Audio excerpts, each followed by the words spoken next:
So I looked at national dietary guidelines, specifically in the US. So, what are dietary guidelines? Dietary guidelines are recommendations for what to eat and drink for an optimal diet that satisfies nutrient needs, promotes health, and reduces risk for chronic disease. This is important because dietary intake is a key determinant of health, and the dietary guidelines are used as a baseline for policymakers when constructing federal nutrition policy and establishing programs in education. For example, school lunches use dietary guidelines to base themselves.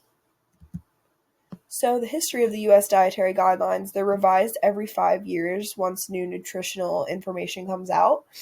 We're currently in the 2020 to 2025 edition, and it's provided by the US federal government, the Department of Health and Human Services, and Office of Disease Prevention and Health Promotion. They've been around for over 100 years, and they were first introduced in 1980 as the Dietary Guidelines for Americans. So these guidelines can be accessed on health.gov or dietaryguidelines.gov, and they're divided into four main guidelines. Number one is following a healthy dietary pattern at every life stage. Number two is customize and enjoy nutrient-dense food, beverage choices to reflect personal preferences, cultural traditions, and budgetary restrictions. Three is focus on meeting group needs with nutrient-dense foods and beverages and staying within calorie limits. And four is limiting food and beverages higher in sugars, saturated fat, and sodium. And we want to limit alcoholic beverages. So these are actually coming straight out of the dietary guidelines, and I wanted to look more specifically into each one.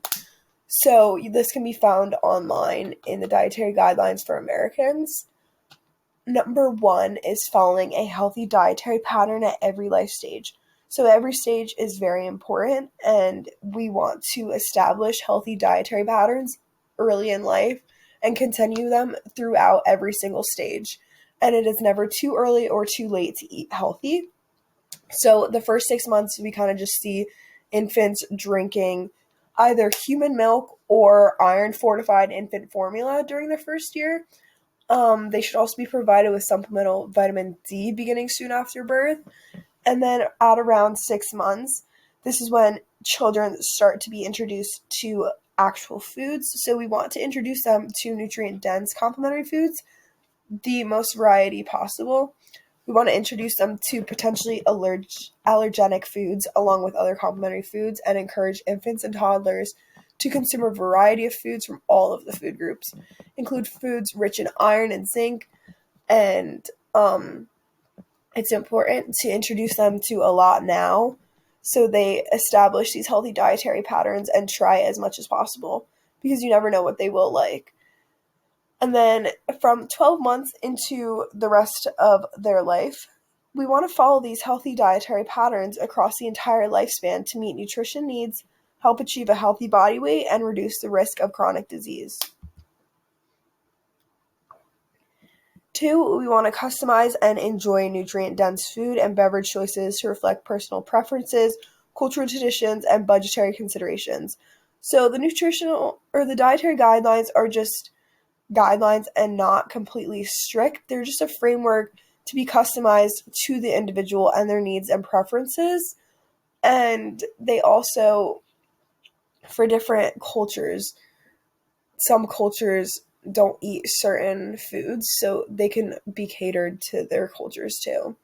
And a healthy diet plan can benefit all individuals regardless of age, race, ethnicity, or current health status. So three is really focusing on what we want to look for in a diet. So we want to focus on meeting food group needs with nutrient-dense food and beverages and stay within calorie limits. So the nutritional needs should be met primarily from food and beverages that are nutrient-dense. Nutrient-dense foods provide vitamins, minerals, and other health-promoting components and have little to no added sugar, saturated fat, or sodium. So a healthy dietary plan consists of nutrient-dense forms of food and beverages across all of the food groups in recommended amounts and within calorie limits. So the four or the core elements that make up a healthy dietary plan include vegetables of all types. You want to look for dark green, red, orange, beans, peas, lentils, starchy, and other vegetables. Fruits, you want to look for especially whole fruits. And then when it comes to fruits and vegetables, you want them to be very colorful and take in a lot of different colors. Grains, you want at least half of which are whole grain. Whole grain are what you want to look for. Dairy, you want to include fat-free, low-fat milk, yogurt, cheese, or lactose-free versions, and fortified soy beverages and yogurt for alternatives. Protein foods, even if you don't want to consume meat, you can still get high protein by consuming lentils, nuts, seeds, and soy products, but most proteins are lean meats, poultry, and eggs. And then oils, vegetable oils, and oils in foods such as seafood and nuts. So 3 kind of looked at what you want to look for, and then 4 is looking at what you want to avoid. So 4, you want to limit food and beverages higher in added sugars, saturated fat, sodium, and limit alcoholic beverages. So at every life stage, meeting food group recommendations, even with nutrient-dense foods, requires most of a person's daily calorie needs and sodium limits. So that leaves very little room for foods that have high sugar, high fat, high sodium. Healthy, a small amount of added sugar, saturated fat, or sodiums can be added to nutrient-dense foods and beverages to help meet food group recommendation, but they really should be limited. So when we look at specific limits, when it comes to added sugar, you'll see a trend that you want to avoid food and beverages with a high added sugar for those lower than or younger than age 2, which goes the same for saturated fat. And then for those that are older than age 2, you want less than 10% of calories per day starting at age 2 for added sugars, and less than 10% of calories per day starting at age 2 for also saturated fats. So then sodium, you want less than 2,300 milligrams per day, and even less for children younger than 14. And then alcoholic beverages, this goes for people that are above 21. You want to drink in moderation and limit your intake to 2 drinks or less in a day for men and 1 drink or less in a day for women. And for pregnant women, it's just recommended to not drink at all. So that was a lot of information just thrown at you in a bunch of words. I think my plate is a lot more helpful to be able to visualize the dietary guidelines and actually plan out food and beverage choices based on these recommendations. I think the visual aspect is a lot more helpful. You see the plate and all the food groups divided up. You've got half of your plate should be fruits and vegetables because they're packed with fibers and antioxidants. Fruit, you want to eat fruits of all colors. You want to go for a fruit instead of the juice because there's more fiber and fewer calories. And then for vegetables, you want to aim for non-starchy vegetables. And for fruits and vegetables, you just want a very colorful plate and a lot of variety. Dairy, you want 3 servings per day to get you the calcium you need. And you want to choose low fat or fewer calories. Grains, you want to eat mostly whole grains. Refined grains like white bread and white rice, they have less nutrition, whereas whole grains have more fiber, iron, and B vitamins. And then protein, as a rule of thumb, it's about a palm-sized amount at lunch and dinner is all you need. Beans, nut, fish, and chicken are good lean choices. So let's get into the controversies of dietary guidelines. We'll look at how do the U.S. guidelines compare to other countries' guidelines around the world. Do Americans actually follow U.S. guidelines? And are there conflicts of interest within the dietary guidelines that should be examined? Is there an influence from the food industry in dietary guidelines, and what might this mean? So how do the U.S. dietary guidelines compare to other countries' national guidelines around the world? So each country had a different way of presenting dietary guidelines through the different graphics and food groupings.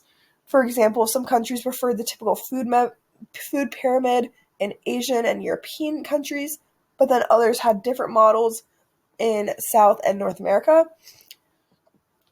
Each dietary guideline hits on similar concerns, like getting enough vegetables, fruits, salt, sodium, fat, sugar, physical activity, water, dairy and milk, grain, cereal, fish, and then having a diet that has a lot of variety and diversity. So the most frequently mentioned items within different dietary guidelines were reflective of the problems we have globally in diets. People aren't eating enough vegetables and fruits, and they're eating too much sugar, salt, and fat. So we want to eat more vegetables and fruits and limit sugar, salt, and fat intake. And then dietary guidelines were for the most part similar and differed from the different geographical environments and the different cultures of the regions. So this is a ranking of countries based on the most balanced dietary guidelines by Balanced Food Choice Index. The study is called a global analysis of national dietary guidelines on plant-based diets and substitutions for animal-based foods that was published in Current Developments in Nutrition. You'll see the Netherlands ranked number 1, Australia number 2, Switzerland number 3, and then if you go all the way down to 8, there's the US. And then if you look on the right, you'll see a BFCI. So BFCI stands for Balanced Food Choice Index, and a BFCI measures how well dietary guidelines promote sustainable and healthy options. The study shows globally there's room for improvement, though, because if you look, the Netherlands has a BFCI of 94, but the average BFCI of the country's score was a 33.58 out of 100, which is very low. So there is definitely room for improvement. So we want to look at, do the people actually follow the U.S. dietary guidelines? Are they effective? So to try and observe if Americans are following the U.S. dietary guidelines, we use a term called HEIs. HEI stands for Healthy Eating Index, and HEI measures how closely a person's diet aligns with dietary guideline, and they range from 0 to 100. So 0 means they don't align at all, and then 100 means it's like perfectly aligned to dietary guidelines. And it's relatively low in the U.S., meaning many don't adhere well to dietary guidelines. So it's found that less than 10% of the U.S. population has a diet that is completely consistent with these guidelines. There are many different social factors why someone may not follow these dietary guidelines. It might be social personal preferences. It also might be socioeconomic statics, cost, economic factors. They may feel that eating healthier is too expensive and not within their means, so they go for cheaper options that aren't as healthy.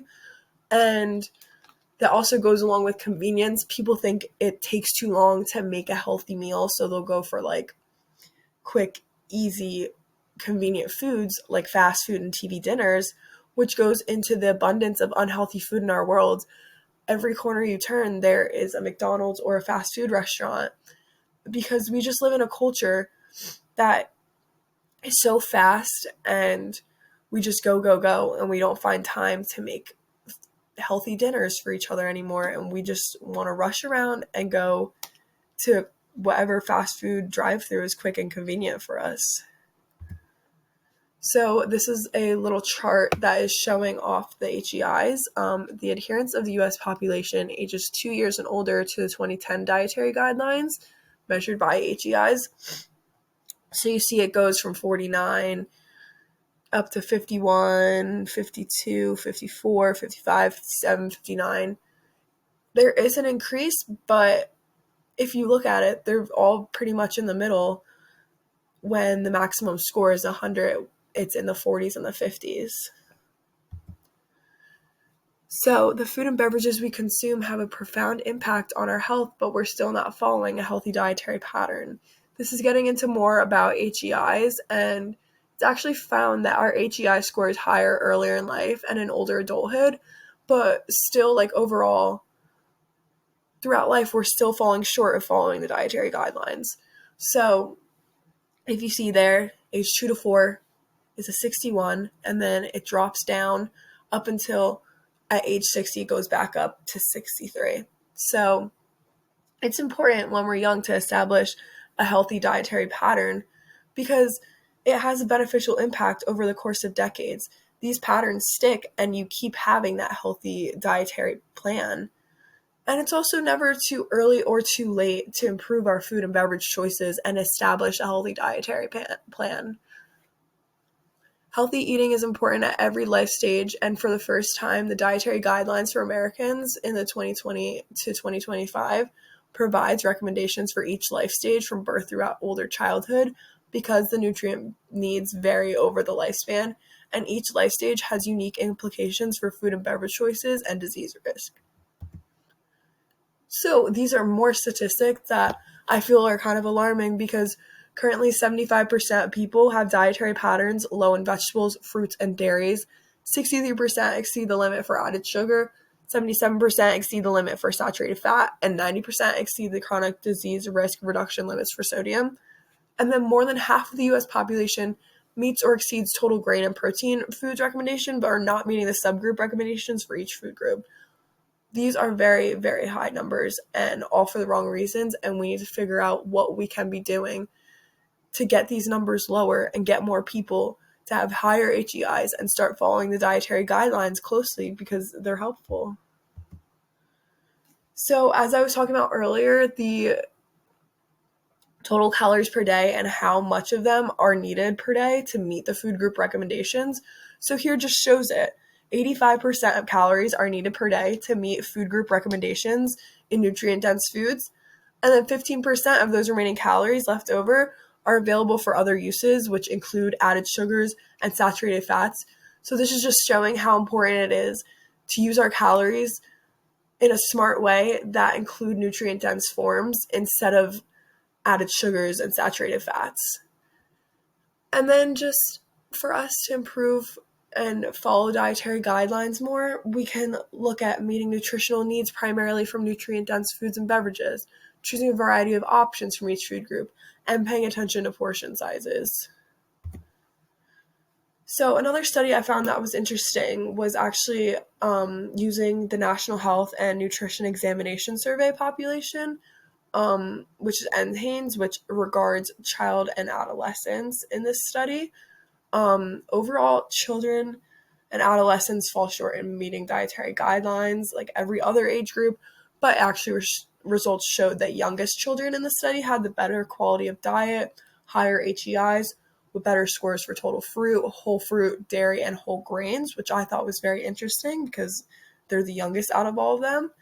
But I think it's very important because forming healthy eating habits is so important early in life and to continue them throughout life, because poor diet quality is associated with adverse outcomes. It's important to look at data like this to see where age groups are falling short when it comes to adhering to dietary guidelines. What groups are they falling short on? What groups do they need more of? Which groups are they getting too much of? And this information can help improve dietetic interventions and promote different food groups.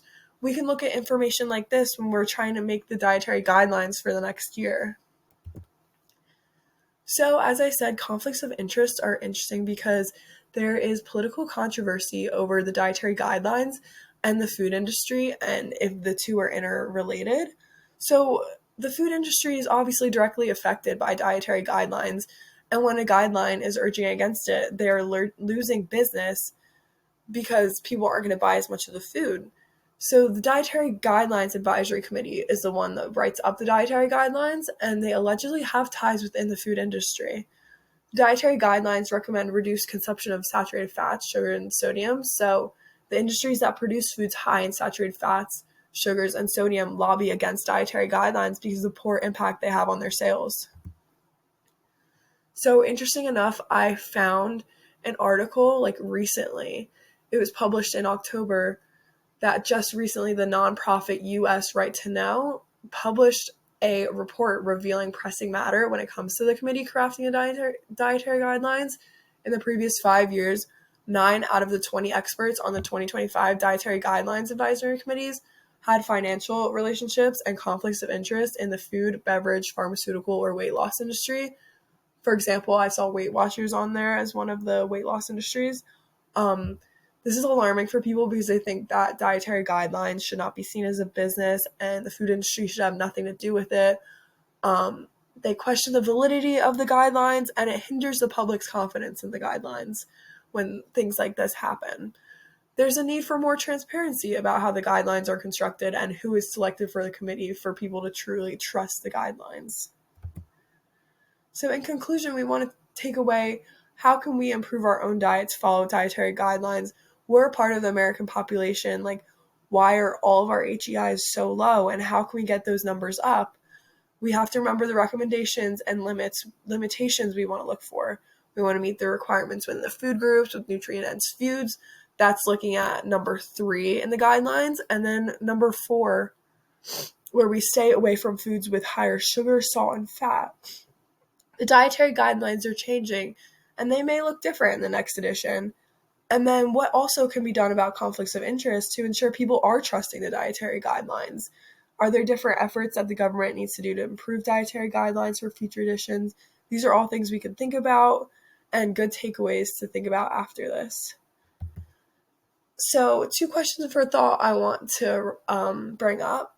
Do you feel your diet is reflective of the U.S. guidelines? And if not, how can you improve it? Which areas do you think you fall short in?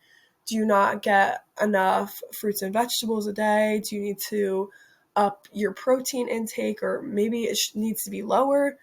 What efforts can be done to raise Americans' HEIs and ensure more people trust and follow the dietary guidelines? There's room for improvement, and what kinds of things can help this? So then for sources, these are the sources I used. I just wanted to point one out specifically to everyone. The last one, U.S. Department of Health and Human Services. This link will bring you to the dietary guidelines. I think everyone should look at them themselves and look them over, because it is important, and we should all know them and know what they're about and see if we can incorporate them into our own diet.